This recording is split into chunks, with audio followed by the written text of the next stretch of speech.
नमस्कार, Ambala breaking news में आपका स्वागत है। टोक्यो ओलंपिक्स में मेडल विजेताओं को सीधा डीएसपी भर्ती करने की मांग उठाकर कांग्रेसी नेता दीपेंद्र हुड्डा हरियाणा के गृह मंत्री अनिल विज के निशाने पर आ गए हैं। दीपेंद्र हुड्डा की मांग पर जवाब देते हुए हरियाणा के गृह मंत्री अनिल विज ने कांग्रेस पर निशाना साधा और कहा कि कांग्रेस को हमेशा से ही मांगने की आदत है, ये करते कुछ नहीं। किस तरह से विज ने कांग्रेस पर निशाना साधा और दीपेंद्र हुड्डा की मांग पर किस तरह से उनको आड़े हाथों लिया, वो सुनवाते हैं आपको। देखिए, कांग्रेस का काम है सदा मांगना, ये करते कुछ नहीं है। ये एशियाड में जो खिलाड़ी जीते थे उनको इनाम दिए बगैर छोड़कर भाग गए थे, उनको भी इनाम मैंने दिए और ये 6 करोड़ भी मैंने किया गोल्ड का, सिल्वर का 4 करोड़ किया, ब्रॉन्ज का 2.5 करोड़ किया। और पहले तो अवार्ड लेने में चप्पलें घिस जाती थी खिलाड़ियों की।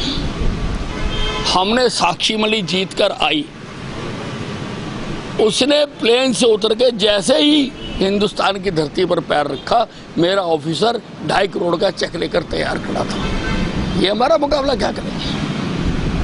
हम नौकरी देते हैं, हम हुड्डा में प्लॉट देते हैं, हमने सबको दिया और जो अब जीत के आ रहे हैं उन सबको भी देंगे। 5 अगस्त को जम्मू कश्मीर से धारा 370 हटाई गई थी और इस दिन को महबूबा मुफ्ती ने जम्मू कश्मीर के लिए काला दिन बताया है और फिर से धारा 370 बहाली का राग छेड़ दिया है। ऐसे में महबूबा मुफ्ती हरियाणा के गृह मंत्री अनिल विज के निशाने पर एक बार फिर से आ गई हैं। किस तरह से विज ने महबूबा मुफ्ती पर तंज कसे, वो सुनवाते हैं आपको। देखिए, महबूबा मुफ्ती 370 वापस लगने के सपने लेती लेती ही चली जाएगी।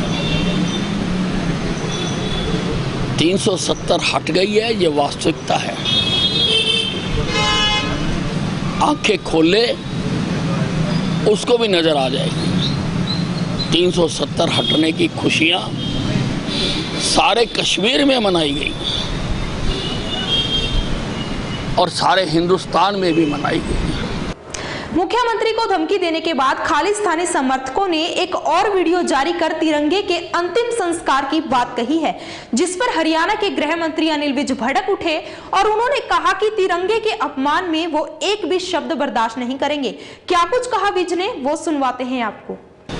देखिए, ये कुछ कम गर्ज लोग हैं,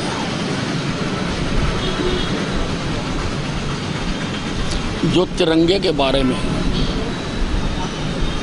इस प्रकार से बोलते हैं। तिरंगा हमारा जान से भी प्यारा है। हम इसके बारे में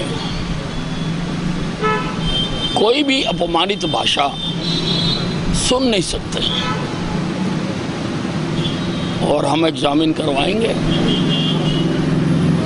अगर इसकी कोई कार्रवाई हो सकती होगी तो हम कार्रवाई भी करेंगे। ये थे हरियाणा के गृह मंत्री अनिल विज, जिन्होंने कांग्रेस पर निशाना साधने के साथ साथ महबूबा मुफ्ती को भी आड़े हाथों लिया और तिरंगे का अपमान करने वाले खालिस्तानी समर्थकों पर कड़ी कार्रवाई की बात कही। बहरहाल, अंबाला से जुड़ी तमाम खबरों की जानकारी के लिए आप जुड़े रहिए हमारे साथ हमारे Facebook page Ambala breaking news पर और हमें यूट्यूब पर भी सब्सक्राइब करें और अपने फोन स्क्रीन पर डेली अपडेट्स पाने के लिए प्ले स्टोर से हमारी ऐप को डाउनलोड करना ना भूलें।